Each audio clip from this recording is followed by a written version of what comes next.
the best academy. Hi friends, welcome to Harish academy. ఈరోజు వార్తలు నిలిచిన జాతీయ, అంతర్జాతీయ, రాష్ట్రీయ అంశాల గురించి, వార్తలు నిలిచిన వ్యక్తులు, అవార్డులు, పుస్తకాలు, మరి క్రీడా సంబంధిత సమాచారం, ఒక్కొక్క అంశాన్ని వివరంగా తెలుసుకుందాం. ఈరోజు ఫస్ట్ టాపిక్ వచ్చేసి ISRO, Indian space research organisation గత 2 ఏళ్లుగా సాధిస్తున్న అద్భుత విజయాల గురించి మనం తరచూ వార్తలు చూస్తూనే ఉన్నాము. 2023 ఆగస్టు 23 చంద్రయాన్ 3 సక్సెస్ఫుల్గా వార్తల్లోకి వచ్చింది. చంద్రుని యొక్క దక్షిణ ధ్రువం పైన ల్యాండ్ అయిన మొట్టమొదటి దేశంగా మన భారతదేశాన్ని చూసాం. విక్రమ్ ల్యాండర్ చూసాము. తర్వాత 2023 అదే ఏడాది సెప్టెంబర్ 2వ తేదీన ఆదిత్య L1 ప్రయోగం వార్తల్లోకి వచ్చింది. ఇక ఈ 2024 మనమంతా, దేశమంతా, ప్రపంచమంతా న్యూ ఇయర్ వేడుకలు, న్యూ ఇయర్ సెలబ్రేషన్స్ చేసుకుంటున్న సమయంలో ఇస్రో సాధించిన PSLV ప్రయోగం కానివ్వండి, జనవరి 1 నుండి స్టార్ట్ చేశారు. ఇక ఇయర్ ఎండ్లో ఇక్కడ డిసెంబర్ 30 నిన్నటి రోజున ఇస్రో PSLV C60 ప్రయోగం విజయవంతంగా చేసి వార్తల్లోకి వచ్చింది. అరుదైన ఘనతను సాధించింది. ఇక్కడ ఈ ప్రయోగంలో భాగంగా ఆ 2 ఉపగ్రహాల పేర్లు చూడాలి. And at the same time ఆ రెండింటి అనుసంధానం ప్రత్యేకత అదే స్పెడెక్స్ అని ఎగ్జామినేషన్ పాయింట్ ఆఫ్ వ్యూలో ఇచ్చిన, లేదంటే PSLV C60 పేరుతో ఇచ్చిన టాపిక్ ఒకటే అని గుర్తుపెట్టుకోండి. సో ఇక్కడ అబ్జర్వ్ చేస్తే నిర్ణీత కక్షలోకి చేరిన 2 ఉపగ్రహాలు స్పెడెక్స్ అంటే ఏంటంటే స్పేస్ డాకింగ్ ఎక్స్పెరిమెంట్. వారం రోజుల్లో ఈ రెండింటి అనుసంధానం అనేది జరిగిపోతుంది. అరుదైన ఘనతకు అతి చేరువలో భారత అంతరిక్ష పరిశోధన సంస్థ చేపట్టిన అత్యంత ప్రతిష్టాత్మక స్పేస్ డాకింగ్ ఎక్స్పెరిమెంట్ ప్రయోగంలో మొదటి దశ విజయవంతమైంది. నిన్నటి రోజున రాత్రి 10 గంటలకి, అంటే డిసెంబర్ 30 రోజున శ్రీహరికోటలోని మొదటి లాంచ్ ప్యాడ్ నుంచి polar satellite launch vehicle C60 PSLV C60 వాహన నౌక నింగిలోకి దూసుకెళ్ళింది. ఇక్కడ అబ్జర్వ్ చేస్తే SDX-01 చేజర్ అనేది ఒక పేరు గుర్తుంచుకోండి. SDX-02 టార్గెట్ అనే 2 చిన్న ఉపగ్రహాలను ఈ వాహన నౌక నిర్ణీత దిగువ కక్షలోకి ప్రవేశపెట్టింది. ఈ ఒక్క ఉపగ్రహం 220 కిలోల బరువు ఉంది. 5 కిలోమీటర్ల దూరం ఉండేలా వీటిని కక్షలో ప్రవేశపెట్టింది. తర్వాత ఇస్రో శాస్త్రవేత్తలు భూమికి 470 కిలోమీటర్ల ఎత్తులో ఈ రెండింటిని 3 మీటర్ల సమీపానికి చేర్చి డాకింగ్ ప్రక్రియను పూర్తి చేస్తారంట. అదే ఈ ఎక్స్పెరిమెంట్ యొక్క ప్రత్యేకత. రానున్న రోజుల్లో భారతీయ అంతరిక్ష కేంద్రం విషయంలో కానివ్వండి, గగన్యాన్ విషయంలో కానివ్వండి, ఈ ఎక్స్పెరిమెంట్ అనేది నాంది పలకబోతోంది. గుర్తుంచుకోండి, ఓకేనా. అసలు స్పెడెక్స్ ప్రయోగం అంటే ఏంటంటే అంతరిక్ష ప్రయోగాల్లో డాకింగ్, అన్డాకింగ్ సామర్థ్యాన్ని పరీక్షించడం ఈ స్పెడెక్స్ యొక్క ఉద్దేశము. అంతరిక్షంలో వేరుగా ఉన్న 2 ఉపగ్రహాలను అనుసంధానం చేయడాన్ని డాకింగ్ అంటారు. ఇలా డాకింగ్ చేసినప్పుడు రెండింటి మధ్య విద్యుత్తు లేదా ఇంధనాన్ని బదిలీ చేయడానికి వ్యోమగాములు ఒక దాంట్లో నుంచి ఇంకో దాంట్లోకి వెళ్ళడానికి అవకాశం ఉంటుంది. డాకింగ్ ప్రక్రియ ద్వారా రోబోటిక్ ప్రయోగాల్లో ఉపగ్రహాల సర్వీసింగ్కు, ఇంధనాన్ని నింపడానికి, ఉపగ్రహ జీవితకాలాన్ని పెంచడానికి అవకాశం ఉంటుంది. గుర్తుంచుకోండి. నెక్స్ట్ సెకండ్ టాపిక్ వచ్చేసేసి భారతదేశం యొక్క వృద్ధి రేటు అంచనా గురించి తరచు చూస్తున్నాం. మన భారతదేశానికి సంబంధించిన ప్రముఖ సంస్థలే కానివ్వండి, లేదా అంతర్జాతీయ స్థాయిలో ప్రముఖ సంస్థలే కానివ్వండి, మన భారతదేశం యొక్క వృద్ధి రేటు ప్రస్తుత ఆర్థిక సంవత్సరం, రానున్న ఆర్థిక సంవత్సరం ఏ విధంగా ఉండబోతోందని ప్రెడిక్ట్ చేస్తూ, ఎక్స్పెక్ట్ చేస్తూ, ఎస్టిమేట్ చేస్తూ వార్తల్లోకి వస్తున్నాయి. అలా ఈరోజు డెలాయిట్ ఇండియా సంస్థ ప్రస్తుత ఆర్థిక సంవత్సరంలో 2024-2025 ఆర్థిక సంవత్సరం ఏప్రిల్ 1తో ప్రారంభమవుతుంది, మార్చ్ 31తో ముగుస్తుంది. ఈ ఆర్థిక సంవత్సరంలో భారతదేశం యొక్క వృద్ధి రేటు 6.5 నుండి 6.8%గా ఉండబోతోందని అంచనా వేశారు. GDP గ్రోత్ రేట్ అని గుర్తుపెట్టుకోండి.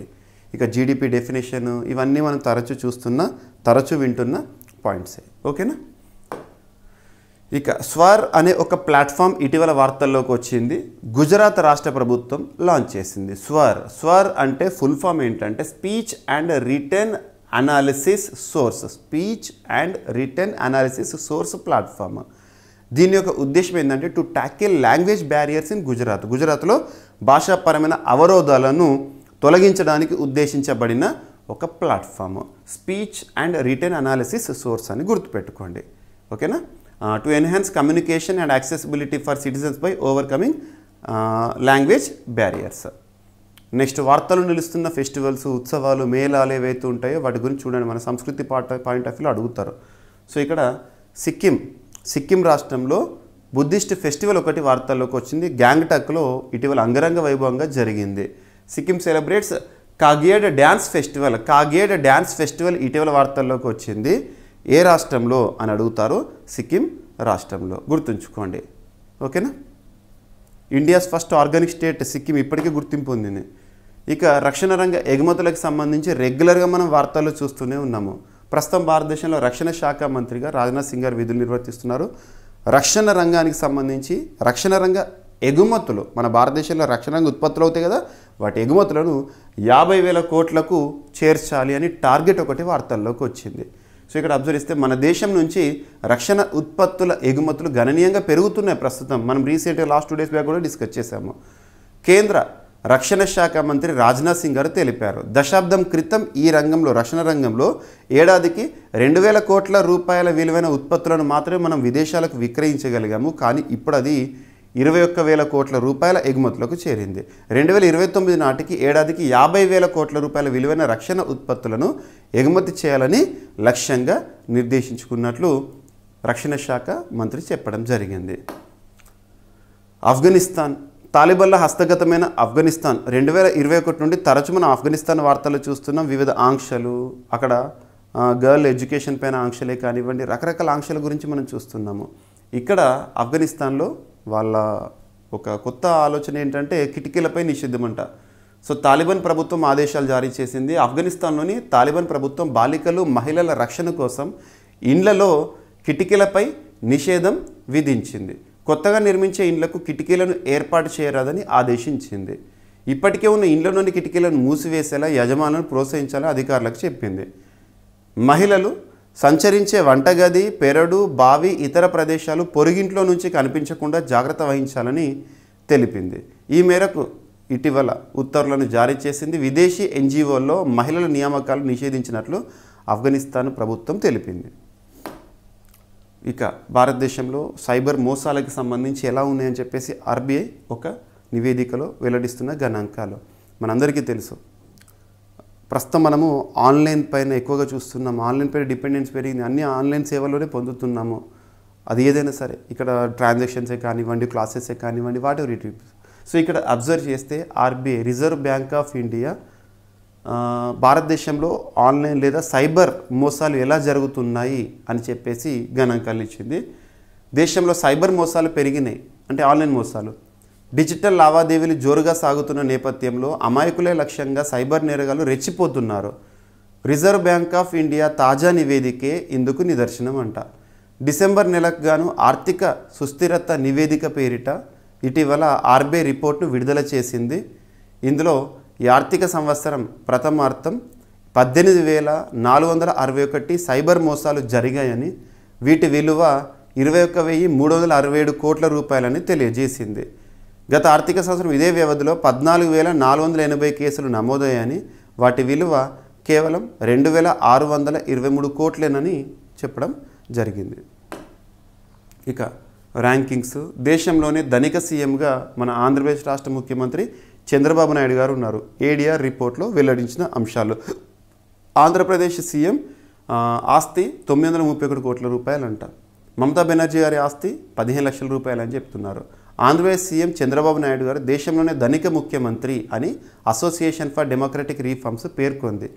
దేశంలోని ముఖ్యమంత్రుల ఆస్తుల వివరాలతో కూడిన నివేదికను ఇటీవల ఏడీఆర్ విడుదల చేసింది. నిన్నటి రోజున చంద్రబాబు నాయుడుకు అత్యధికంగా 931 కోట్ల రూపాయల ఆస్తి ఉన్నట్లు నివేదిక పేర్కొంది. ఇందులో ఏ రాష్ట్ర ముఖ్యమంత్రి యొక్క ఆస్తులు ఏ విధంగా ఉన్నాయని చెప్పేసి పేర్కొనడం జరిగింది. చూడండి.